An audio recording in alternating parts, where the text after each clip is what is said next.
nggih. Dadi kesunatane nikah iku nek iso iku ora entuk keluarga. Tapi nek wong liya gak prospek nggih monggo nek terpaksa untuk misanan. Nek terpaksa. Ya terpaksa itu misalnya kayak zaman Nabi itu mah nggak ada pilihan Sayyidah Fatimah itu harus nikah sama Sayyidina Ali. Tapi itu ramisanan pas, misanan ponaan. Kadang ada orang yang bantah, lah Fatimah konto Ali. Sayyidah Fatimah itu binti Muhammad binti Rasulullah bin Abdullah bin Abdul Muthalib. Berarti Fatimah dia abah Rasulullah, dia abah Abdullah, dia abah Abdul Muthalib. Ali itu Ali bin Abu Thalib bin Abdul Muthalib. Jadi Fatimah itu tidak misanan, ponaan misanan. Sayyidina Ali misanan itu dengan Rasulullah bukan dengan Fatimah, paham ya? Lho nggih to, Ali bin Abi Thalib. Muhammad bin Abdullah. Sayyid Abdullah itu kakaknya Abu Thalib. Berarti yang misanan Sayyidina Ali dengan Nabi apa Sayyidina Ali dengan Fatimah?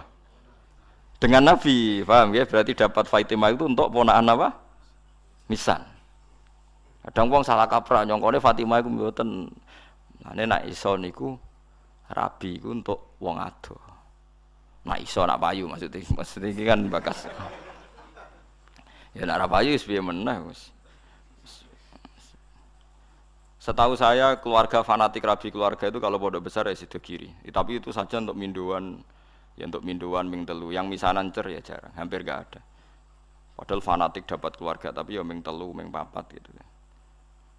Ya karena percaya orang luar itu kan ya tidak meyakinkan juga kan. Soalnya terus untuk wong ra jelas kan ya repot juga.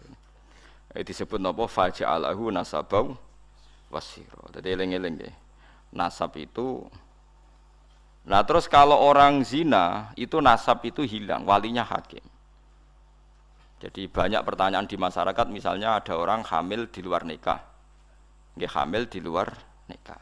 Itu terus dengan kesadaran dua sejoli ini terus minta dinikahkan kiai. Anak produk gelap ini tidak bisa dinasabkan ke bapaknya, ya. Karena agama itu hanya ngakui nasab kalau akadnya sahih, ya. Kalau akadnya sahih. Sehingga ini nanti kalau lahir anak perempuan, walinya itu tetap tidak bapaknya, paham ya? Meskipun jelas-jelas bapaknya yang bersetubuh, walinya itu hakim. Karena agama hanya ngakui nasab yang dari bapak lewat akad sahih. Makanya sering kejadian di masyarakat itu wis hamil lagi kawin. Itu kula mesti pesen sampean tobatnya diterima Allah karena sudah kawin. Itu harus didukung. Harus didukung. Bagaimanapun dengan menikah kan menghilangkan zina kan kalau dia tetap berhubungan kalau tidak nikah kan malah zina. Ya ana kiai sing wong wis ora bener kok dinikahno itu salah besar. Harus malah cepat dinikahkan supaya hubungannya halal. Tapi nanti anaknya ini nanti enggak boleh jadi diwaleni napa? Bapak. Saya itu pernah menikahkan orang yang kasusnya seperti itu. Ya saya bilang di naibnya, ya sudah istilahnya walinya bapaknya tapi walinya tetap naib. Itu tidak bisa. Karena nasab yang diakui syariat itu yang biakdin apa? Sahih, yang lewat akad apa? Sahih. Jadi nanti kalau seperti itu misalnya anaknya putri, paham ya? Oleh ngandang bapak, macam bapaknya secara genetik, secara gen, tapi secara syar'an nanti kalau nikah walinya apa? Hakim. Nah, makanya itu kudu ngerti. Nah, lagi-lagi adopsi anak itu mengacaukan itu semua. Nah, makanya agama itu membatalkan. Jadi kasih sayang boleh, kayak apa boleh lah. Seperti Rasulullah nganti nyisi ubelis itu. Usama, tapi nasabnya tetap Usamah bin Zaid bin Harisah. Harus jelas, Usamah bin Zaid bin Harisah. Tidak boleh dibilang Zaid bin Muhammad. Itu disebut apa? Ud'uhum li'abaihim huwa aqsatu intaqwa. Paham gitu? Terus kula suwun supaya sampean terlatih lah ambek teorinya ulama. Ulama itu tidak hanya ngomong sosial. Saiki wong awam ku ana omongan sosial, ana melarat pe anak sugih. Saiki ana uripe dipe anak wong sugih, tukokno mobil, tukokno sepeda motor. Selalu yang dibahas itu sistem-sistem sosial. Saiki kepenak uripe penak dipe wong sugih. Agama itu tidak mikir itu tok. Agama itu mikir nanti kelanjutannya nasab itu kayak apa. Nanti kalau kawin sama mahramnya. Terus yang ketiga ini yang perlu sampean ketahui. Ini yang paling ngeri. Mungkin ini khusus ulama kelas berat itu didiskusikan. Tapi ini saya utarakan di sini. Ben sampean dadi ulama kelas berat maksudnya ben melok katut. Kalau terjadi adopsi atau tidak jelas itu ada masalah begini. Misalnya saya punya anak putri, Ruhin punya anak putri, jelas anak saya. Saya ingat betul itu anak saya. Terus karena Ruhin itu orang yang miskin, terus anaknya itu terlantar. Tapi dia tahu betul kalau anaknya itu hidup di biduan ini. Hidup di biduan ini. Terus Ruhin punya anak lelaki, mau kawin sama perempuan biduan.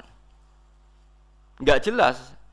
Dia yakin kalau anaknya itu di biduan, tapi tidak tahu yang siapa.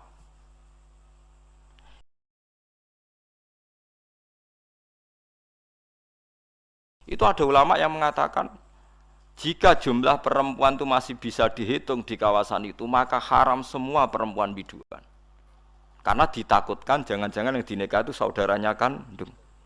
Mulane kena ada anak jogeman hilang. Soalnya kita anak wedok hilang ning Batam. Kowe jek eling betul nak ilange ning kawasan Pulau Gadung misalnya di Jakarta ning Pulau Gadung. Iku semua perempuan Pulau Gadung haram dirabi anak ember mergo dikawinkan kok rabi untuk dulur. Paham nggih? Dan semua ngeri betul itu. Mulane wong nak di anak kudu jelas manggon ndi saiki melok sapa. Terutama semegatan-pegatan niku. Yo hen yo. Kok dekne ada anak ning Banyuwangi dekne mulane tak elingno bolak-balik. Bejo dekne ketemu tak kon nulisi uripe ning ndi. Karena kalau masyarakat hanya ngomong wis mbok Wesley ta ora mangan ta ora, ulama itu kepentingannya lebih dari itu, paham ya? Paham ya? Itu bolehnya kalau kampung itu masih bisa dihitung. Itu satu kampung tuh haram semua kan. Jadi misalnya sak biduan jumlahe 700 wong. Berarti 700 perempuan itu haram dinikah anak Ruhin sing lanang. Mergo ditakutkan saudaranya. Ya misalnya sampean bantah ngene. Gus, saiki wis modern. Sing dirabi kan jelas. Misalnya anak Pak Rumanto misalnya atau sing dirabi kan jelas anak Mustafa. Kudu ana seksi tenan nek iku anak Mustafa. Misalnya podo eleke apa podo apane lah dibuktekno nak miripe iku tenanan. Sampai begitu agama ngatur. Makanya anak itu nomor satu harus jelas rimbanya di mana, alamatnya mana. Ini bukan urusan sosial wedi terlantar. Nanti ada nisain mahsurat dan nisain ghairi apa? Mahsurat. Dan itu punya akibat haram tidaknya menikah kawasan situ. Nah, kecuali orang mahsurat kayak kasus orang-orang Arab yang di Indonesia itu yang kan ada itu peneliti Mekah yang punya keluarga itu dulu kan banyak ketika ada revolusi Wahabi itu banyak ulama Sunni yang diusir, sebagian hidup di Indonesia.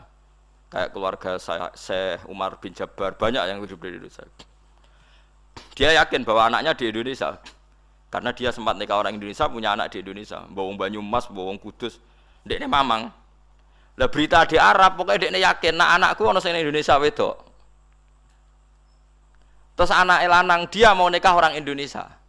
Lha iku oleh asal ukurannya Indonesia, tapi nak disebut kayaknya di kawasan Banyumas, pas itu isunya di Banyumas. Ya satu Banyumas enggak boleh semua. Tapi tidak sampai satu Indonesia gitu. Paham nggih? Masa Indonesia ya repot toh kan. Tapi tentu sekarang itu orang sudah modern ya. Artinya modern itu misalnya sing dirabi kok pesek cilik, gak mungkin sama anak bapak ngene kan ya nanti ya tetap ada lah. Tapi secara umum akibatnya sampai begitu. Jadi saya cerita akibatnya itu sampai